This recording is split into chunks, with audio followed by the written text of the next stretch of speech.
Hi, my name is Robert Brown. I did my research on gray wolves, king of Yellowstone National Park. My thesis, the reintroduction of gray wolves back into Yellowstone National Park is not only beneficial, but necessary for ecological balance.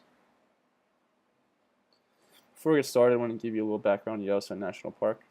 It's located in the United States and includes states of Wyoming, Montana, and Idaho. The area spans 3,468.4 square miles and contains some species that are endangered or threatened. Yellowstone National Park is home to a numerous amount of species, including plants and animals. There are over 1,700 species of trees and other plants.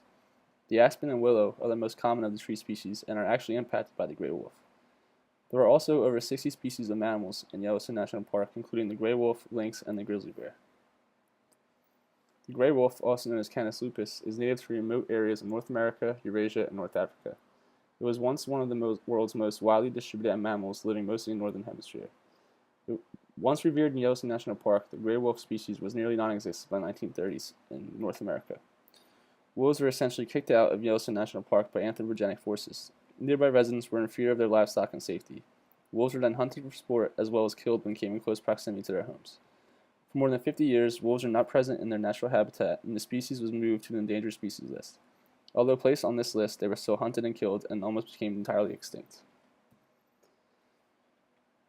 Like stated earlier, wolves are pretty much wiped out Yellowstone National Park completely by the 1930s. For 50-plus years that followed, followed by the disappearance of wolves, Yellowstone National Park went through drastic changes. Without a top predator like the gray wolf, other species fluttered. In particular, the ungulate species saw an enormous population increase. The elk, which are 98% of the wolf's diet, increased dramatically. This led to increased grazing by ungulates and also led to the decrease in abundance and health of riparian plant species.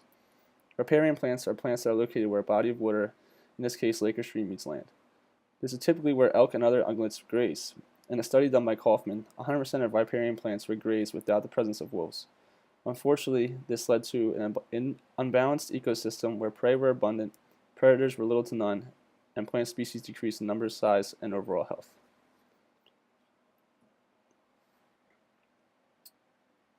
Some of the species that were impacted by wolves. Of the many species impacted by gray wolves, these four are some of the most significant. The elk, cottonwood, aspen, and bison all were impacted by gray wolves.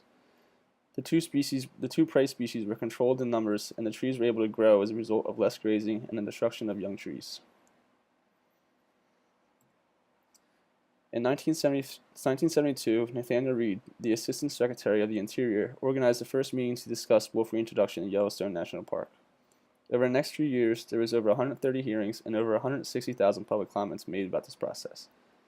The nearby residents were not particularly happy with the reintroduction of wolves. In 1994, the process began to take its form, and in the following year, 14 wolves were reintroduced. The wolves were captured in Canada and placed in the national park.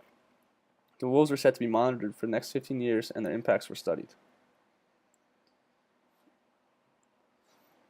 There were some negatives to this process. For one, it's very expensive, and also, like I said earlier, the nearby residents feared for safety of their livestock, domesticated animals, property, and personal safety. The reintroduction of gray wolves back in Yellowstone National Park is a very beneficial procedure, but unfortunately this process is not free. In fact, the entire program was extremely expensive and caused alarm for many conservationists and politicians that were not on board. Fortunately, gray wolves themselves were able to create a large amount of income from tourists. The gray wolf is the most popular species in all of Yellowstone National Park, and tourists come year-round just to get a glimpse of this majestic animal. Along with the cost issue, there are also fears for nearby residents who are directly impacted from this program. Their major issues are the killing of the livestock from gray wolves, the safety of the domesticated animals such as dogs and cats, property damage from wolves, as well as their personal safety. After conducting research, I was able to find that wolves only account for about 1% of livestock deaths each year. The major causes were weather and disease. Property damage is an issue, but the government was and is willing to cover the damage from wolves to a person's property. As far as personal safety goes, there has never been a recorded human death from gray wolves, and the possibility of coming face to face with one outside the park itself is extremely rare. The main impact of gray wolves was their effect on the trophic cascades. The trophic cascade is a relationship between predator, prey, and plants. With wolves present, prey numbers decreased, and this indirectly increased the abundance of plants that were particularly grazed by these prey. Wolves are also able to control the populations of elk, moose, and even bison numbers, although their diet consisted of 98% of elk. Wolves became the most popular animal in the national park, and this created an influx of tourists as well as income for nearby residents and restaurants and hotels. The wolf species itself benefited dramatically. The first year there were 14 wolves, and by 2007 the number jumped to 174.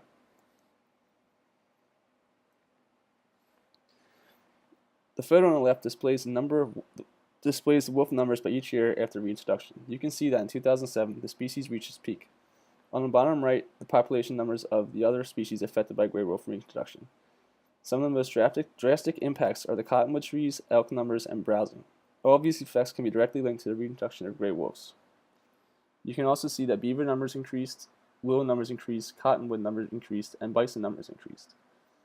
And the aspen height is linked to the gray wolf reintroduction because it was no longer being grazed and the young trees were able to grow. I just wanted to show you guys a map of the gray wolf territories in Yellowstone National Park. You can see that there are numerous territories, and this is just a map for you guys. For my research, I decided to conduct a survey on surveymonkey.com. In this survey, I asked basic questions on people's general feelings towards wolves. I then introduced them to my topic and gave them a background, and then asked another series of questions. I also read numerous articles and reports on the wolf reintroduction process. I posted my survey on Facebook, where I received a numerous amount of responses to my survey, as well as opinions and questions about my topic. On the left-hand side are the results of the first sample of questions. These questions were answered without any background knowledge of the topic at hand. The questions were geared to gather the thoughts of those that completed the survey on the reintroduction process. As you can see, most of my respondents agreed with the process, but there was still a large number that disagreed with the entire premise. After the first sample of questions, I then inserted a short paragraph that outlined the process and also gave the respondents the understanding of the impact that the gray wolves had on the ecosystem. After they read the excerpt, I then asked another series of questions. After the excerpt, the number of respondents that agreed with the process increased, and there are only a small number of people who still disagree with the reintroduction of gray wolves.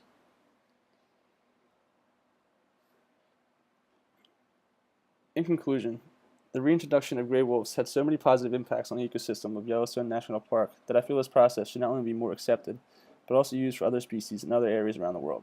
Mexico is already beginning the process of reintroducing gray wolves back into some of their natural habitats in order to balance nature. Wolves had strong effects on the trophic cascade system of Yellowstone National Park. Wolves are now a top predator in Yellowstone National Park, which helped limit prey species, which in turn had indirect and direct effects on plant species, in particular the riparian plants. Wolves also created competition with other natural predators such as cougars and bears, which is good for an ecosystem. Not only was the reintroduction of wolves good for the ecosystem, but it was also beneficial for the gray wolves in itself. In 1994, the wolf species had only less than 20 wolves in total. By 2007, that number jumped to 174. The wolves are still recovering, and the ecosystem is benefiting, and the process should be pushed further than just wolves in Yellowstone National Park. The reintroduction of wolves back in Yellowstone National Park is not only beneficial, but necessary for ecological balance.